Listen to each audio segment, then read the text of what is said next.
आप सभी विद्यार्थियों को सक्सेस फन यूट्यूब चैनल में स्वागत है। आज हम लोग सीटेट में जो सीडीपी में जो पढ़ने जा रहे हैं कोलबर्ग के बारे में। तो चलिए आज हम वीडियो की शुरुआत करते हैं। जो सीटेट में जो आपको सबसे महत्वपूर्ण है जो पूछा जाएगा बाल विकास के अंतर्गत में जो आते हैं कोलबर्ग बहुत ही महत्वपूर्ण है, सबसे महत्वपूर्ण क्वेश्चन पूछी जाती है, तो आप उस पर ध्यान दीजिए, बहुत ही महत्वपूर्ण पॉइंट है।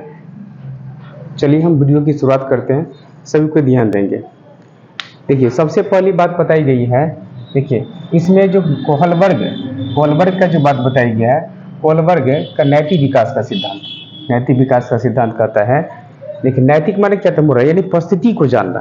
परिस्थिति क्या चीज है, उस परिस्थिति क्या है, वो मोरल क्या है, यानी अपने नैतिकता क्या है, द्विधा वो परिस्थिति को जान लेना ही क्या कहलाता है, नैतिक द्विधा कहलाती है। अब देखिए सबसे पहले कहा गया था लॉरेंस कोलबर्ग क्या कहना है, ये जो कहा गया था मतलब इसका कोलबर्ग का कहना है कि नैतिकता का सिद्धांत, नैतिक माने क्या, परिस्थिति को जानना। अब देखिए सबसे पहले जरूरी है अभी के समय में परिस्थिति क्या है, यानी आपको दुविधाएं क्या होती है, परिस्थिति क्या होती है, नैतिकता क्या होती है, इसी के बारे में चर्चा किया गया था। और सबसे पहले कहा गया, देखिए कोलबर्ग जो थे वो अमेरिका के मनोवैज्ञानिक थे, वो अमेरिका के मनोवैज्ञानिक थे।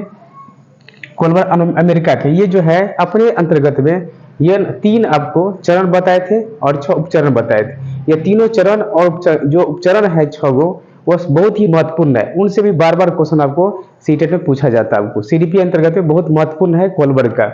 और देखिए ये एक मनोवैज्ञानिक थे जिन्होंने नैतिकता का सिद्धांत दिया था, नैतिकता सिद्धांत या नैतिक विकास का सिद्धांत, जिसे कहते हैं नैतिकता सिद्धांत या नैतिक विकास का सिद्धांत। तो याद रखिए नैतिकता का सिद्धांत जो है, नैतिकता माने परिस्थिति को जानना। तो सबसे पहले कोलबर्ग ने कहा था कि परिस्थिति क्या होती है, उनके दुविधा क्या होती है, लोग हर व्यक्ति अपनी दुविधा में फंसे हुए रहते हैं। वो परिस्थिति को जानने के लिए कोलबर्ग ने एक नैतिकता के बारे में बताई। देखिए नैतिकता क्या है, मोरलिटी क्या होती है, मोरलिटी क्या होती है, यह वह गुण है जिससे हमें किसी और गलत की पहचान, सही और गलत की पहचान होती है।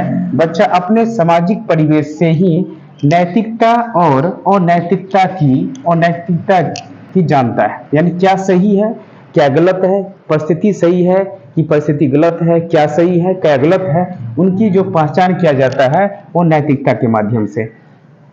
तो हिंच जो है एक है हिंच जो एक व्यक्ति का नाम है, उस पर कोलबर्ग ने बहुत ही बड़ा रोचक आपको कहानी सुनाया था। जब हिंच की पत्नी जब बीमार पड़ जाती है, जब उसकी पत्नी बीमार पड़ जाती है तो वो बड़ी परिस्थिति में फंस जाती है।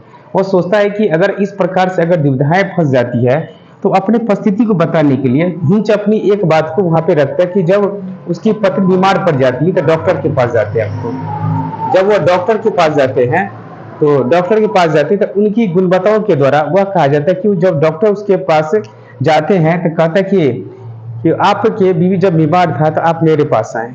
तो वह दुविधा में फंसा हुआ था, ठीक है। उस जब रात में पहुंची तो कहा जो इस दवा लिखी, जब उस दवाई का जो दाम था 60 गुना था, उनके पास पैसा नहीं था। अब वो क्या करें, देखिए हर व्यक्ति के पास परिस्थिति में फंस जाते हैं। और अब कहा गया कि अब दवाई किस प्रकार से आना चाहिए, उसके पास पैसा नहीं था तो फिर पैसा का क्या करेंगे, तो सोचा कि अब इधर बीवी को बचाना है कि अब दवाई को कैसे लाएंगे। तो हर चीज को, दुविधाओं को समझने के लिए देखिए इसमें कहा गया, तो वैसी बात को हिंच ने इस बात का उल्लेख किया है, ताकि नैतिक दुविधा, नैतिक सही और गलत की पहचान, सही और गलत के बारे में डिसीजन लेना की स्थिति जैसे नैतिक दुविधा कहलाती है। अगर कोई चीज नैतिक, यानी हम कोई कार्य कर रहे हैं, जैसे हम कोई कार्य करते हैं, हम खुद अपने कार्य कर रहे हैं, अगर कार्य करते समय में अगर वो नैतिक दुविधा में फंसे रहते हैं, जब तक वो कार्य नहीं हुआ तब तक समझिए वो नैतिक दुविधा है। परिस्थिति में फंसा हुआ व्यक्ति को ही क्या कहेंगे, नैतिक दुविधा कहा जाता है। जो व्यक्ति जैसे सही गलत की पहचान, ये डिसीजन नहीं ले पाता, हम करें ही करें, वहां पर वही सोचा गया। हिंच ने कहा कि हम अगर मेरी बीवी अगर बीमार है तो हम दवा कैसे लाएंगे, उसको कैसे जान बचाना है, और उसके पास पैसा नहीं था, उस दवा का दाम जो था 10 गुना दाम था, अब कैसे वो लाते वहां से, किस प्रकार लाते। तो उन दुविधाओं को बचाने के लिए वह कई परिस्थितियों से वहां से लड़ते हैं, और परिस्थिति के साथ वह जान पाते कि हमारी परिस्थिति के अनुसार नैतिक दुविधाएं कैसे, यानी अपनी परिस्थिति के अनुसार वह कहा गया कि सही गलत की पहचान के बारे में डिसीजन लेना जो नैतिक दुविधा कहलाती है। और उसने कहा कि हिंच अगर चोरी करेगा तो पुलिस पकड़ के लेगी, और नहीं करेगा तो उसकी बीवी मर जाएगी। अब दो कंडीशन आ गया, यहाँ समाज का भी बात देखना है और यहाँ पे देखना बीवी को बचाना है। अगर वो दवा चोरी कर लेती है तो समझ पुलिस पकड़ के ले जाती है, और दवा चोरी नहीं करती है तो इसकी बीवी मर जाती है। अब देखिए परिस्थिति में फंसा कि नहीं, व्यक्ति हर चीज में परिस्थिति में फंसा हुआ है, परिस्थिति के अनुसार व्यक्ति हर चीज में फंसा हुआ है।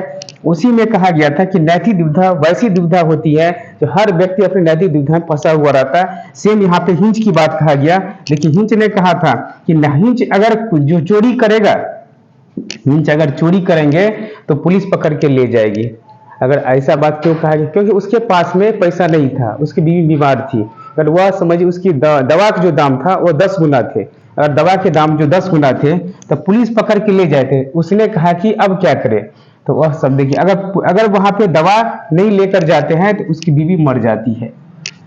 और दो कंडीशन फंस गया। इसी में कहते हैं सही गलत की पहचान करना क्या कहलाएंगे, नैतिक दुविधा। सही याद रखेंगे, सही गलत की पहचान करना नैतिक दुविधा कहलाती है। सही गलत की पहचान करना नैतिक दुविधा कहलाती है। जैसे हम कोई काम कर रहे हैं, आपको हमने एग्जाम की तैयारी कर रहे हैं, हमने सीटेट की एग्जाम की तैयारी कर रहे हैं, तो हम क्या फंसे हैं, अभी दुविधा में फंसे। जब तक आपकी रिजल्ट नहीं आती तब तक नैतिक दुविधा में फंसे हुए हैं। अगर रिजल्ट आ गया तब नैतिक दुविधा से निकले। हमने किस को चुने, हमने रिजल्ट को चुन लिया, हमने एग्जाम को चुने थे, और एग्जाम से जो हमारी परिस्थिति निकली, जो आपकी परिणाम आ गया, वो नैतिक दुविधा से परिणाम। जो चीज प्राप्त हो गया वो नैतिक तरकना हो जाती है। सही गलत की पहचान करते हैं, जो दुविधा में फंसे हुए रहते हैं वो नैतिक दुविधा हो गए, और उसमें से जब तक नहीं निकलेंगे तब तक नैतिक दुविधा। हर व्यक्ति नैतिक दुविधा में फंसा हुआ है, यानी सारे दुनिया के लोग नैतिक दुविधा में फंसा हुआ है। कोई भी काम करते हैं वो नैतिक दुविधा है, काम करना नैतिक दुविधा है। यानी हम कोई काम कर रहे हैं, जब तक वो काम पूरा नहीं है तब तक नैतिक दुविधा में, काम पूरा हो जाए तो नैतिक तरकना में। अब देखिए अगला पॉइंट है नैतिक तरकना, यानी मोरल रीजनिंग, माने तर्क वितर्क। अब कहा सही और गलत के बारे में निर्णय डिसीजन लेने में शामिल प्रक्रिया को नैतिक दुविधा कहते हैं। सही और गलत में से किसी एक को चुनना, जैसे हिंच ने क्या चुना, चोरी करना।